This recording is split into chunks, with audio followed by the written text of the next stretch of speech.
if you identify with having gone through childhood trauma and you're experiencing CPTSD symptoms, you're probably already familiar with the usual symptomology of things like depression and anxiety and body memories, which are like akin to flashbacks, things like irritability, numbness, isolation. And this is the usual list of stuff what we get when we do a quick Google search, and there's a general kind of good enough consensus about what these symptoms are. But as a childhood trauma therapist, I see that there's more to the usual, and those lists of symptoms can sometimes leave you feeling confused, or they're a little bit vague, or they're not really connecting the dots. I'm Patrick, I'm a licensed clinical therapist, and I specialize in childhood trauma. I'm also a life coach. Welcome to the channel. If you like this video, feel free to hit some buttons on the screen. You really can't miss with any of the buttons, the like button, subscribe button, share button. And if you're interested in doing some childhood trauma work with one of the trained therapists on my team, or if you're interested in joining a monthly healing community membership where you meet with me twice a month, or if you're simply interested in doing some self-healing guided courses, you just click this ball right up here, takes you right to my website, and you can check out all those things that I just mentioned. So diving right in, here are 3 unnamed CPTSD symptoms related to childhood trauma that I see in my work that might give you some insight and connecting more of those dots about how you present as a human in the world and how it relates to growing up in abuse and neglect. Try to pay attention to how each one of these 3 symptoms affect each other because they're kind of interwoven with each other. They really relate to each other. And also, I'm going to be discussing these from a standalone CPTSD diagnosis for, say, a neurotypical person. Neurodivergent people might experience some of these, but it could also be maybe potentially their baseline normal and not something that needs to be so like pathologized or something. So diving right in, number 1 is what I'm calling just simply perception problems. I think of this one as really as like my number 1 definitive issue about childhood trauma. I haven't had a client yet, including myself, who didn't struggle with perception problems. And we could simply define childhood trauma as abuse of perception in children and lack of connection with healthy caregivers. It's like a simple kind of definition of what childhood trauma is. Problems of perception involves how we perceive ourselves, how we perceive others, how we perceive the chain of events and situations in the present. And think of it as how we tend to make sense of things or find meaning in the present, but based upon what happened to you in your past, i.e. childhood. Here is what the problems of perception might look like. Things like reading a work email too quickly and reading it from your trauma narrative, and now the team hates you and you really messed this thing up, but then you go back to the email a few minutes later, 10 minutes later, and you read it and you realize that it wasn't even about you. Or even another one is you might go to a restaurant and hear laughter from a nearby table behind you, and you sit down and your inner child feels like the laughter is about you somehow, and you might even have an inner or outer reaction to that if you're having a bad day. Another is big one here is you get involved with romantic relationships or friendships and you miss red flags about the person and you don't pick up on toxic behavior. It's definitely related to the symptom number 2, which we'll get to later, related to disgust. And another is misreading quick, subtle things. Like you go to a party, you see 2 people talking, and your inner child reads them as being disinterested in you or turned off by you when they're engaged in a conversation. Another is being overly empathic when someone is in pain or distress, and you perceive yourself as somehow being the cause of it, or that you're now responsible to fix it for them. Lastly, it is consistently perceiving that you're unwelcome or excluded by groups. I know that I had this going on, excluded by society or school or work, or even by strangers, that you're not up to snuff with the rest of the world. And to probably confuse you further, you might actually be excluded at work or something like that. I'm not saying all of these issues are just in our heads and not based in actual reality. It's more complicated than solely it being about our triggers, but but it's not one or the other. I find that our system, like our trauma system, is also looking to confirm that we're not safe. And it's like, see, I told you this would happen. But we don't know how to reclaim our perception and catch and confirm the ways that we actually are included. Both things can be true. You might even feel like dismissed by me in saying this and listing these things and just interpreting them as me criticizing you for having them going on, and that's not my intentions. If you feel that, pay attention to both the second and third symptom, and I'll talk about that later in the video, so just hang in there. So why do we have such problems in getting ourselves or others or events possibly wrong, or that we go to a big place in ways that overly protect us or kind of don't serve us anymore, to be honest? And I say this from experience because before treatment in my own childhood trauma, I was really reactive in romantic or relationships or friendships. In those based relationships, I would read into behaviors incorrectly and become intense, which was destructive to those relationships. And all of that really made sense from the way that I grew up. My parents taught me to be highly reactive, highly guarded, highly disappointed in others. Go figure. So abuse of perception happens when we don't grow up in a safe emotional home base provided by a sane person who has a good grip on reality. Keep that in mind. So, in fact, our whole development from, say, 0 to 2021 in the abusive family system is essentially like one long gaslighting experience. So these things are there for good reason. And I think children are born emotionally intelligent, and healthy, engaged parents cultivate and develop that intelligence into raising, hopefully, like a well-adjusted, well-rounded, emotionally balanced human. Wouldn't that be nice? And if you're like me, due to being gaslit about reality by growing up in toxicity, you're definitely going to carry some biases into your adulthood, especially around what you perceive others to think of you. So you weren't wrong about how off it was growing up, but we have to look at the quick conclusions we jump to in our adulthood. Here's how perception problems originate in childhood. As a kid, you might have had these kind of going on, where one parent had this like unsafe rage about them, and the other parent minimized that to the point that the rager's mood became normalized in the family system, yet it was still terrifying. Another is your parents didn't seem to really like each other or even enjoy each other, yet they kept plugging away at that marriage with each other.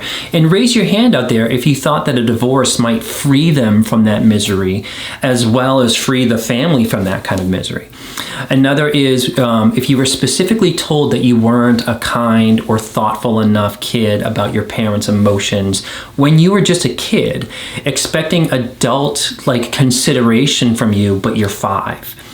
And another is being a scapegoat or having a sibling that was like the better child. And the abuse of perception is being told that you're bad when the reality is that the abusive parents need a bad guy and a rescuer and a victim. And that is a telltale sign of parental pathology. Another is, say, simply being neglected. That is to abuse a child's perception because their right to perceive themselves as unlovable because they are treated as such in multiple ways, intentional or not, by the parent. And perceiving that you're only acceptable by being like a rock star child who can cook Thanksgiving dinner, who can get straight A's, who can master the violin and be a super mature little adult, all by the age of 13. That's kind of abuse of perception. Healthy parents just love their kids without performance being involved and allow them to be the age that they are. Another example is perceiving that you're just a burden to the family or you're a burden to the parents, when the reality is you had parents who victimized themselves about the job that they signed up for. Even simple confusing statements like, well, you know your father loves you, or the parent, they tell you that they're not mad or sad when they clearly are, or that you're seeing a parent put their upset away in a really weird or off way. Another is growing up where things were made to be very personal and very damning. It makes us anticipate the same treatment from adults in our lives. When adults ignore consequences of abuse or dysfunction, it is to abuse a child's perception, like not being real about that raging parent.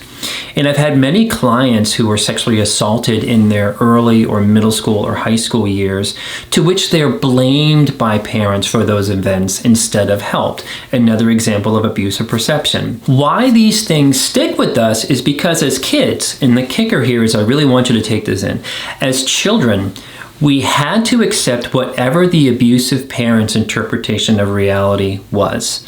And therefore, we lost our own innate sort of intuition in our compass and our gut reactions. This is fixable and we can get it back, but I'm trying to explain about why that leaves us. But to contradict myself a little bit, the other kicker is I think we have it a little bit in our teen years when we start to really see the abusive parent as kind of playing some kind of shell game.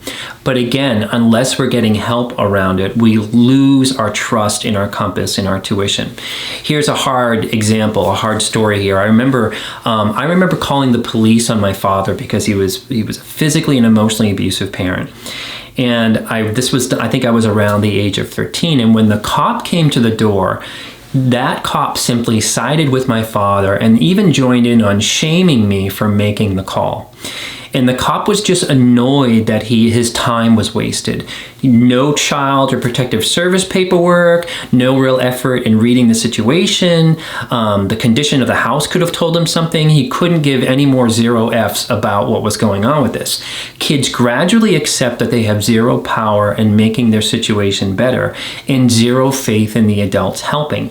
It affects our perception of ourselves. That kind of experience is going to be discussed down the road when I talk about symptom 3. So what to do about this perception problem? I think reclaiming our natural given perception is going to be about having sane people around us that we can bounce things off of. It's a kind of a social problem that got us there. It's going to be a social problem that fixes this. I had an excellent therapist who could ask me what I really think if I had a boss telling me that I was no good, or notice when I was going into a trauma place about my girlfriend at the time. And I then got into groups with healthier people who became like family, and we did that for each other. Like, am I off here? Is this coming from my trauma, or am I right about this? There's lots of great inner child work to do about this, but our inner adult has to buy into the idea that sometimes we'll get things twisted because due to our trauma. And sometimes you trust your gut and sometimes you don't. But having a healthy sounding board is really helpful, but don't pick a person who is just going to shame you into thinking just like them. That is often a common trap for us. So if you're unclear on this symptom, think back to the times that you became reactive and jumped to conclusions and either messed up such friendships or relationships, or you became reactive due to reading something wrong and then went into a shame hole for having done so.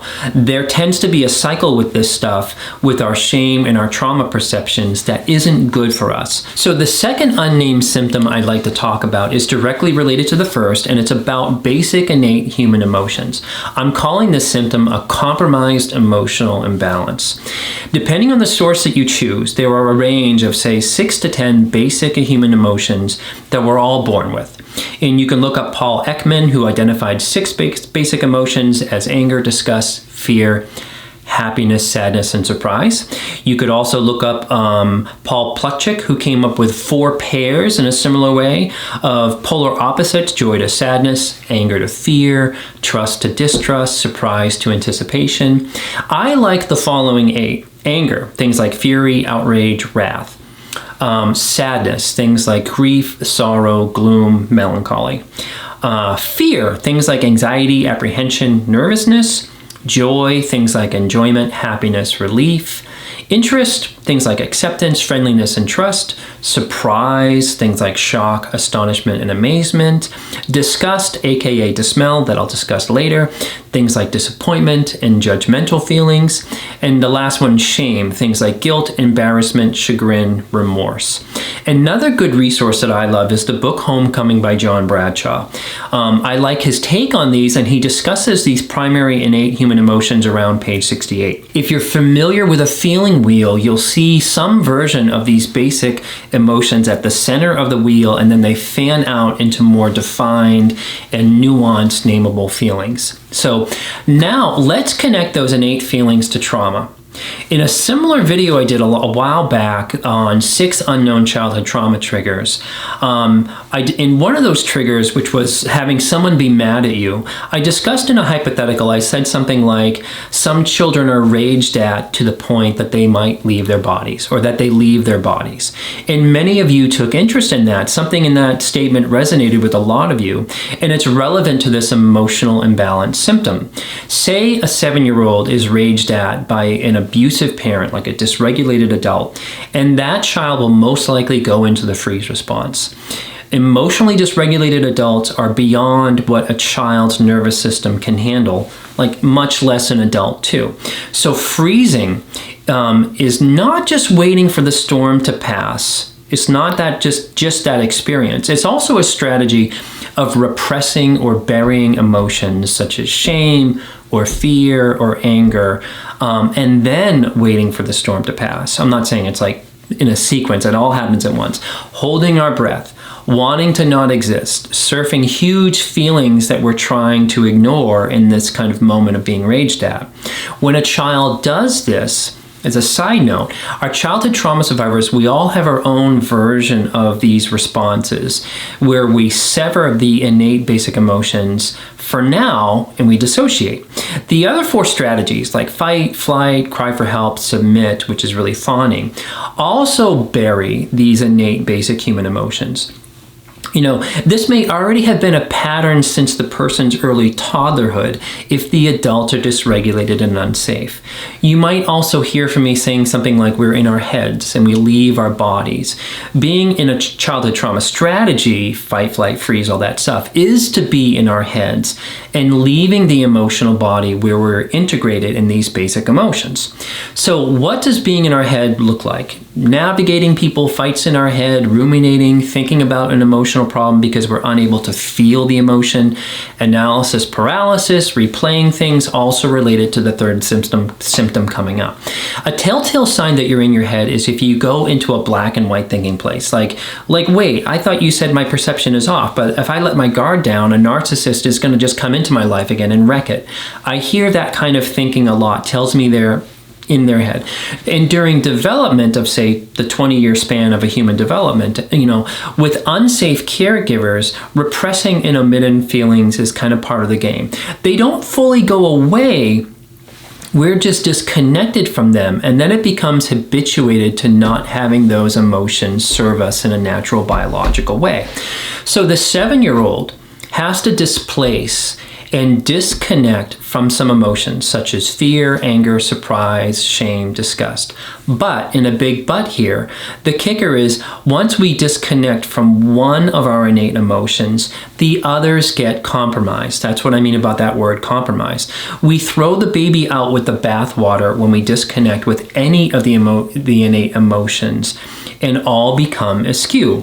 And what do I mean by that terrible analogy that I just said is a child growing up in violence and emotional abuse in the form of, say, a dysregulated parent will appropriately disconnect with anger or injustice or something like that. But they might grow up into an adult who doesn't feel disgust when they're being treated unfairly. They might later feel an exorbitant amount of shame, which clouds their perception of people, places, and things and themselves. It would be really cool if all of us, the 7-year-old, could disconnect from the shame and fear and sadness, but hold on to the joy, hold on to the interest, or hold on to the disgust. But it doesn't work like that. Let's look at a graph of what these emotions would look like in someone who is well-adjusted. Magical unicorns that they are, but they're out there. You've known some well-adjusted people, and they tend to baffle us, to be honest, as childhood trauma survivors. So this chart is super quick and kind of crude, but I wanted to give you a visual of what I mean. And a side note, the following graphs are done through the lens of a neurotypical person who grew up with an attuned and healthy parents, so there's no childhood CPTSD. They're human, though. They are not perfect, but they got their needs met during development, and they don't carry other diagnoses such as bipolar or ASD or ADHD. The well-adjusted person's innate emotions hover at an ideal capacity in their life. What situations come up in their present life, they have an appropriate range and a reasonable amount of the emotion for the moment. When stuff comes up in this person's life, the emotions serve them at the appropriate time. And as a side note, the unicorn person's emotional experience will probably bum you out. And notice the numbers of reference of simply too much and too little, like the numbers on the left. Running down the list, they have an appropriate amount of shame and remorse for, say, mistakes. Say they're not really a drinker, but they had too much to drink at a party and they became sick in a bathroom and they needed an Uber home.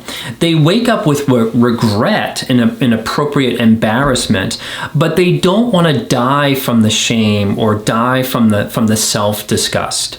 They can experience joy and spontaneity and excitement, and they can be fully present for celebrations. They can really dig into a vacation and de-stress, or they can feel fully ecstatic when they have a big win in life, like when they're buying a house or when they had a child. Surprise is a weird one. They can be pranked or scared without going to a big place of rage or sadness or disgust.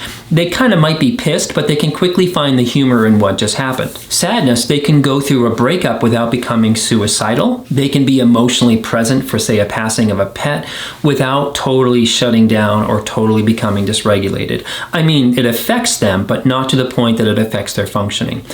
And with fear, they can be afraid of something like, say, a layoff, but they have faith that things will work out. The fear might be a pain in the ass or a financial hit, but not it being about that they were a worthless person without a job or that it's proof that they matter in life. So with anger, they have enough of it to tell somebody off while maintaining control, but not so much anger that they freak out others or toss and turn about, say, getting flipped off on the highway. Anger is a compass to them, but not a vibe that they might get stuck in for several days. And with interest, they can get sick of a career and make changes or kind of switch. They don't exist in a limited range of interest and can explore the world more. They are also more open to experiences and risk than, say, a childhood trauma survivor. And lastly, with disgust. Disgust is probably like the MVP of emotions as they really pertain to our worth and safety as childhood trauma survivors.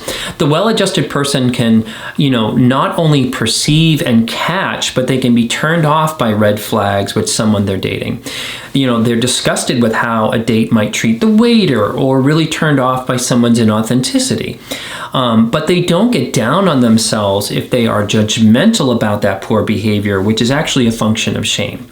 So now let's look at another chart, and again, a kind of crude one, but to give you a visual on my ideas here.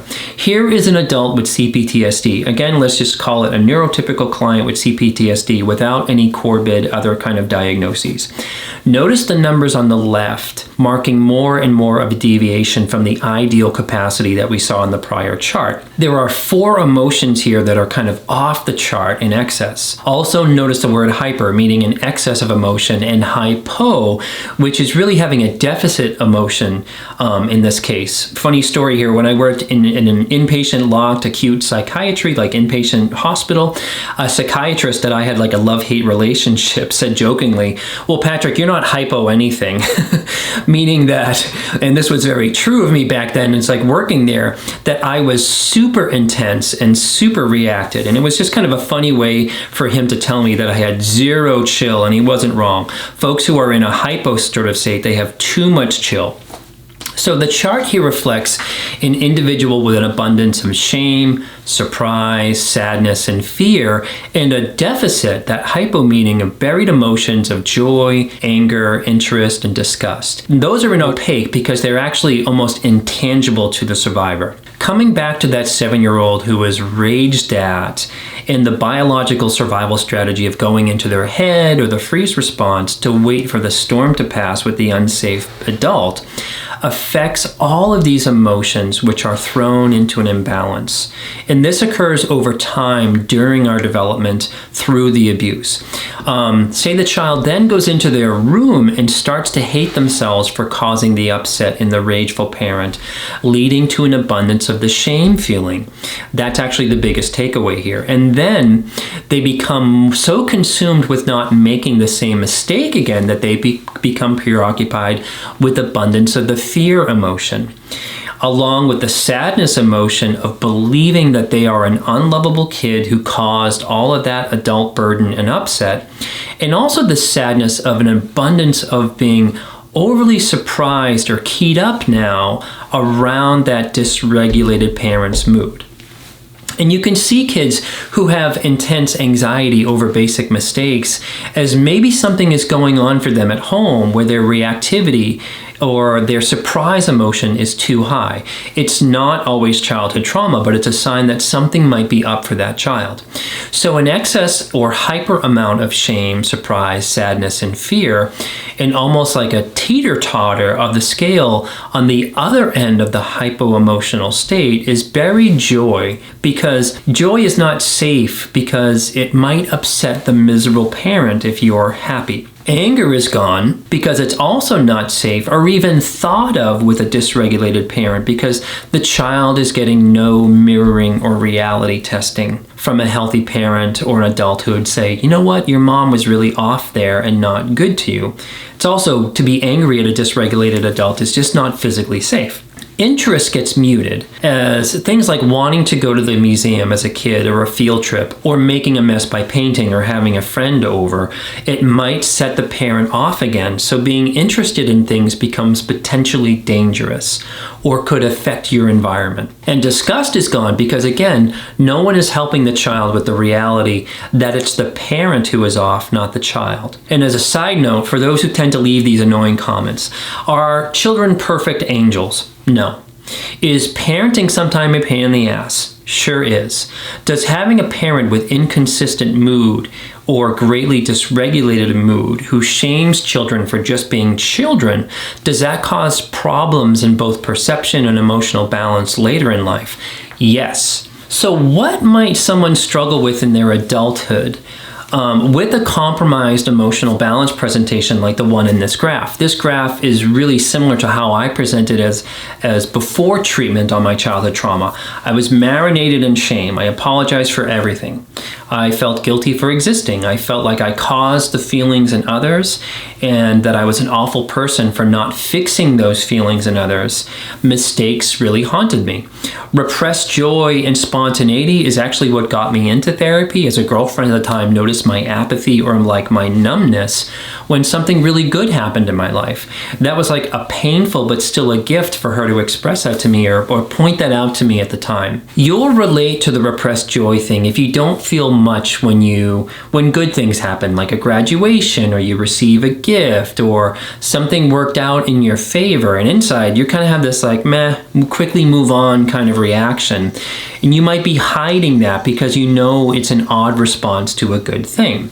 Can also be when overachievers, they get the masters and they skip the joy of getting the masters and they move right on into like getting the doctorate or something, moving on to right to the next thing. And you might feel this profoundly broken feeling about the repressed joy thing when things like you have your first child and you wonder like, what's wrong with me? Just try to know it's like a really common symptom with childhood trauma to not feel the joy and ecstatic things that kind of happen in our life. It's like the absence of full joy is a pretty common symptom for this stuff. Surprise for me was in the form of like really reactivity, and I had it really in abundance. Everything felt like a potential catastrophe or a letdown, like if someone said they were going to be 20 minutes late. And I really think it's due to our hypervigilance. And again, there was like nothing chill about me. With sadness, Hallmark commercials with a fam surprise grandma at Christmas would spark off grief in me. But an interesting side note here is that the sadness and grief were external. Like I could feel it about things outside of me, but not things about me, because we're also disconnected from our own story. And again, we're disconnected from these feelings, but they're all kind of rattling around in there, and they come out sideways at the Hallmark commercial or when things come up. So I see many childhood trauma survivors get profoundly affected, say, when an animal is mistreated or a friend is mistreated, but they don't connect that self-compassion to themselves. Sadness can be like a tangibly really slippery thing or an overwhelming emotion for childhood trauma survivors. And at the time in my life, I could be described as dysthymic, which is really a low-grade depression. But I had it for so long that I didn't have a reference point about where I would experience the world in a more joyous way. I see this as really a common thing as well, dysthymia. It's like this meh kind of muted experience. I call it like a refrigerator buzz depression. Like you don't know it's there until one day you pick up on it and you hear it. Anger was also super repressed, as well as finding an empowered voice for me to say no to things. I think if parents model unhealthy anger, we tend to try to do the opposite but become pushovers, or using our power feels morally wrong, which is, again, coming back to a shame response. And it's not good to be disconnected from our anger or have a hyper amount of it. With interest, like Bradshaw has this great analogy with these emotions that shame can behave like the sun in our solar system, and the other emotions are locked into a fixed, limited orbit or gravitational pull to the shame. Like if shame is the sun, and let's call Mercury anger. Anger is in a fixed, tight, locked orbit and can't free itself to the gravitational pull of shame. The innate emotions are really relative to each other. For example, shame was my most abundant emotion, which affects interest in the way that we maybe don't want to take a class or do something creative or spontaneously like make a day out of a day, because what if we mess up? What if someone sees? What if someone catches us? What if we seem vulnerable and don't seem like we have it together? All of that potential criticism due to shame. Like many childhood trauma survivors, I had fixed safe activities or social circles that I was familiar with, and I was super wary of change. And finally, with disgust, that was again repressed for me, and what that looks like is not being turned off by people who aren't good for you. It's like you're desensitized to certain behaviors, almost too familiar with them. Getting disgust back online comes from kind of some of the awakenings that we have with this stuff. Awakening that you've been in an abusive relationship, or awakening to your family is actually really, really a toxic family system. But too much disgust is not good either, because everyone looks sus. Bradshaw talks about this thing called a smell, which is a version of disgust. When a human smells something like ammonia, we biologically curl our lips and go backward and turn our head away. It's a nice built-in safety mechanism to avoid certain things. But if you grew up like me and became desensitized to the ammonia because the ammonia was in the everyday toxic emotional chaos in the parental behavior, you lose that to smell biological mechanism. Anyone out there ever dated someone that your friend was like, what are you thinking? They're an alcoholic. They live in their car. They're a mess. And you're like, what? I didn't know. What? I didn't know. It makes me think about that broken to smell kind of thing. I would get myself into a lot of trouble with people because my innate disgust was compromised, and I was really familiar with off behavior and dysfunction. So this chart is just one presentation. Survivors can be any combination, and you can think of your own chart or even the chart of one of your parents. Anyone out there have a ragey parent who seemed totally cut off from their joy or their sadness because it was all eclipsed by rage and shame? So what keeps a person stuck in this imbalance is, I think, unprocessed family of origin trauma, along with things that happen into later throughout life. Getting into treatment, doing group work, interpersonal group work, and experiential group work, like I told my story through a genogram, which saved people. I did anger work and grief work, which saved people.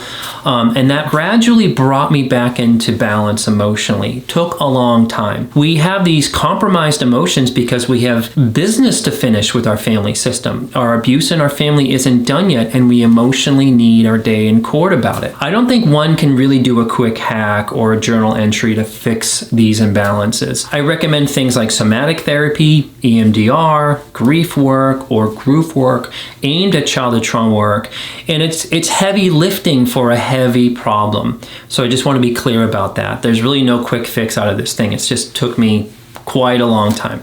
So the third symptom of what I'm calling is a vacuum relational experience. This one, I don't mean a carpet vacuum or a dustbuster, if they even make those still or call them that. I mean a vacuum, the absence of air in a defined space, such as, say, a bubble. On Earth, there is this atmosphere and there's gravity that keeps things grounded and connected. In space, an object is isolated and floats from lack of immediate connecting forces, untethered, maybe a little bit lost. The relational part of this symptom is the idea of separateness that the childhood trauma survivor feels from others and from self during differences in emotional perceptive experiences. I know that that's a mouthful, so let me explain. We experience disconnection by not being on the same page with others, or even be on the same page with ourselves. What I'm describing here is a dissociative experience when our reality is questioned. So as a childhood trauma survivor, you might identify with the ideas that you feel isolated from others in the world. And remember, childhood trauma is really about abusive perception along with disconnection from healthy caregivers. Here are some present examples about what I mean by this one. Years ago, I would be so caught up in work at a job. I used to take things way too seriously, coming back to that psychiatrist, and I took things way too seriously, probably due to shame or feeling unsupported at my job, resentment and anger. That was a usual vibe for me. And coworkers would be like, dude, like, you're really intense right now. Are you aware of that? Like, it's gonna be okay.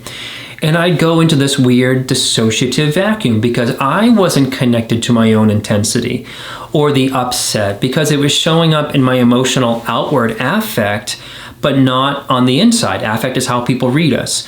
I was disconnected from my feelings due to those first two symptoms that I mentioned, perception and my compromised emotions.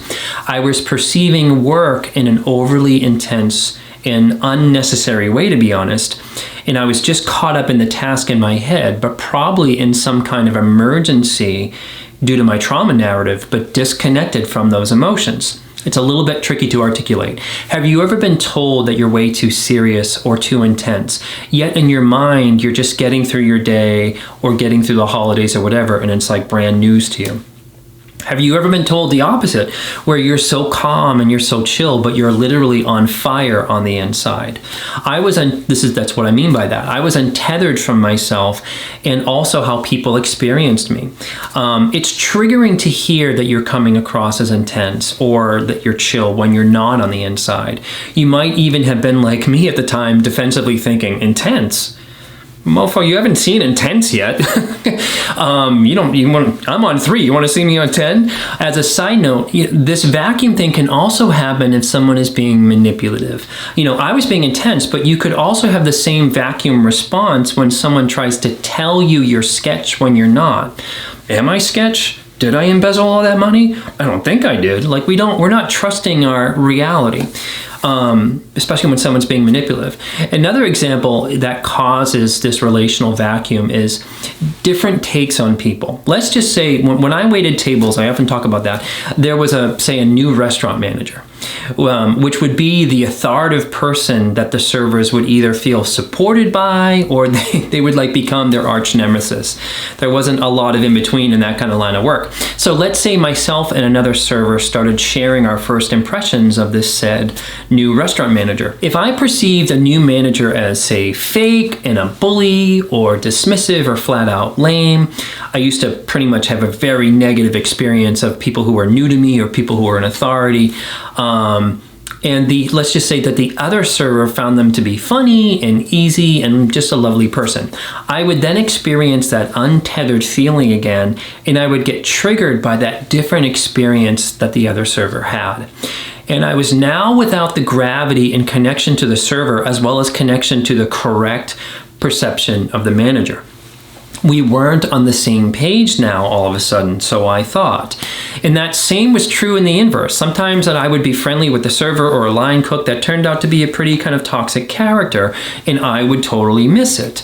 And then I would get freaked out and go into that vacuum when someone reported that, Joe the Fry guy stole something from their apartment when they were all partying that night. You'll know what I mean by all this if you've ever worked a job and you were the only one with a problem with the place, or the problem with the manager, or a problem and you would feel untethered when other people didn't experience the place like you did. Vacuum relational experiences are akin to what it feels like to be gaslit. I'm not saying you are being gaslit, I'm just saying it feels that way. So you might be asking, so who was right, Patrick, about the restaurant manager? I'm super glad you asked. It doesn't matter. They could have been a garbage person, or they could have been an angel. It's really about how we have this symptom that makes us dissociate when others don't experience the world like we do, or when people give us feedback about our emotions that are brand new to us. So it can feel like a betrayal from others, or a betrayal of yourself, a betrayal of your reality. Here's another example. This is a common one. Say you're newly married, and in the first couple years of your marriage and you're getting to know your in-laws, your partner who is not psych-minded and hasn't needed to explore therapy, but you come from a highly toxic family and you're engaged in the healing stuff, you're all about looking at the trauma stuff, cool, but you're starting to experience your mother-in-law or your father-in-law as having like major red flags concerning narcissism. You visit them over the holidays, and a 4-day visit at their place is like a low-key nightmare of passive-aggressive, weird underground conflict. And your partner is totally aloof, or doesn't see any of it, or doesn't really want to get engaged in it, So you start to free float, losing gravity and feeling like you're in a vacuum again. That is akin to your childhood trauma where abusive behavior was just normalized, like no big deal. Let's say that the in-laws are factually narcissist and difficult. The symptom of losing one's reality and going into that relational vacuum is present. Let's say that they're not factually narcissistic, but they're just like quirky or difficult or tricky. Same thing. The symptom of losing one's reality and going into the relational vacuum thing is present. So the in-laws can be narcissistic, or they can be just difficult, but in context, the kicker is in context of the partner. Feeling not supported by the partner, or not validated by the partner, or it's like not having the partner sign off on our experience, is to really be triggered back to our family of origin trauma. Notice how this symptom, we don't trust our reality, but we need someone to confirm what we're feeling and what we're thinking. That's what this vacuum thing is all about. So remember earlier when I said that sometimes our abusive childhoods are just one long gaslighting experience. This is what conditions us to go into these specific dissociative vacuums. Some examples from childhood. Mom says that she's finally going to leave the abusive boyfriend after you pleading with her for like a year. The big day comes to kick him out, and then she actually made up with him. They're going to live happily ever after now because blah, blah, blah, blah, blah. Then she pretends like she never had such conversations with you. The situation is more common than you might sort of think. Do you think a child or a teen would feel untethered from reality? Betrayed about not being on the same page? A weirdly specific example from my own childhood is sometimes my mother would do nothing but rage and complain about my father, that he was garbage and he ruined our lives, and how his children were right to really hate him. Much of that was actually valid, but not how she discussed it or how she handled it, or didn't protect us from it. But then she'd sometimes try to get my father and I to do father-son things together way after it was clear that the relationship was like irreparable. And I would get untethered from reality when she would try to do that. Like, wait, I thought you said he ruined our lives and how he was abusive, and now you want us to spend a day together and go into town. I was like, what? And maybe some of you were, say, scapegoated and had more valuable siblings, and things like your graduation or your birthday got canceled over super minor or made up offenses. And the sibling gets all the attention that day, all because you asked a question or you didn't clean a dish right. This is like mommy dearest type stuff. In all of these examples, there's big disconnections over reality. And this symptom of going into that dissociative place often has a vibe like that. We're like, wait, what? Where are we? And I thought, things like, I thought my partner, we'd share reality on other people, or I thought my friend, we'd agree on whoever is good and whoever is bad, or I thought I was in charge of my emotions and aware of how I was coming across, or at least I thought I had a good poker face going on. So the vacuum relational symptom is just a sign that it's telling you something. It's telling you that you're triggered. And I'm just suggesting that we shouldn't need such confirmation as much as we do. Like, that's the inner child piece. So say with the restaurant manager, I didn't quite know that friends could experience others different from me. I know that as dumb as that sounds, that's what I was like due to my trauma. Say with the partner with the in-laws, you don't have to lose your truth or your perceptions by having your partner not sign off on them. And the reverse is true. Like, see, like in your vacuum response as a trigger, and you can explore that. Maybe you're not 100% on the in-laws. Your body is telling you that you're in danger, but is it 100% right on that one? I'm not saying you're right or you're wrong. I'm suggesting to explore the trigger, which actually helps us figure this out. If we can get the childhood trauma piece off the table, we might be able to say clearly in the present. So the vacuum symptom can resolve itself once both the inner adult and the inner child feel more secure within themselves and there's more integration. Like, not being on the same page with others isn't so dangerous anymore. So some final thoughts. Let's go through the 3 interconnected symptoms. Perception. Our symptoms around perception problems make it tricky for us to trust our gut or not. Sometimes we trust it and sometimes we don't. But my main suggestion is to have a healthy sounding board. Friends, a therapist, so you can work on and kind of reclaim a sense of our gut or reclaim a sense of our perception.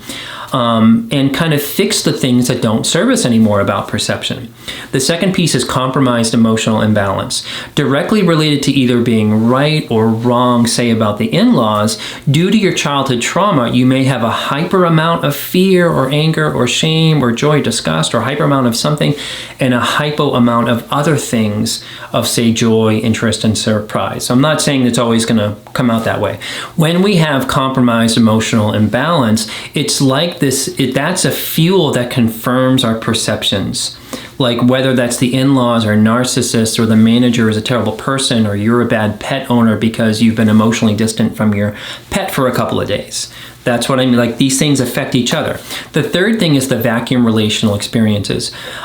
When we're not on the same page with others, we can lose our gravity and feel like we're being gaslit again. While validation and confirmation are something that we kind of all need, to be honest, it can't be like that all the time. And sometimes people disagree with us. Sometimes you're right about the in-laws. Sometimes you're wrong about the manager. But the paradox is it doesn't fully matter about the present so much. Going into the vacuum is telling you that you're going through a family of origin trigger about your perception or your compromised emotions that need to be healed due to the unprocessed trauma that we're carrying. I hope that this was helpful to you. Check out the resources that I mentioned on my website. Leave a comment on this video, ask questions, and you're safe to disagree with me. So as always, may you be filled with loving kindness. May you be well. May you be peaceful and at ease. May you be joyous. And I will see you all next time.